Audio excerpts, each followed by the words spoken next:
They all laughed at Christopher Columbus when he said the world was round.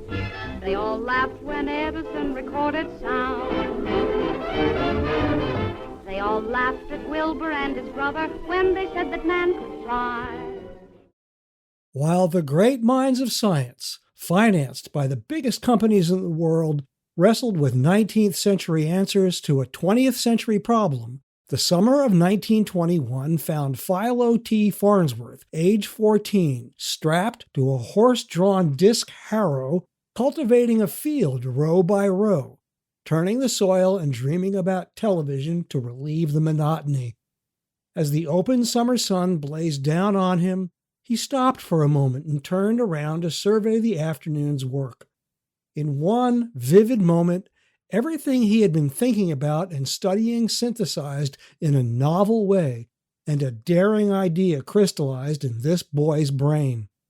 As he surveyed the field he had plowed, one row at a time, he suddenly imagined trapping light in an empty jar and transmitting it one line at a time on a magnetically deflected beam of electrons. This principle still constitutes the heart of modern television. Though the essence of the idea is extraordinarily simple, it had eluded the most prominent scientists of the day. Yet here it had taken root in the mind of a 14-year-old farm boy. It seems unlikely that an unknown high school freshman with little education, no money, and no equipment could steal the race for television from the most accomplished engineers and the greatest electrical companies in the world. But with this flash of inspiration, that is precisely what Philo Farnsworth set out to do. When he told his father what he'd come up with, Lewis cautioned his son not to discuss his idea with anyone.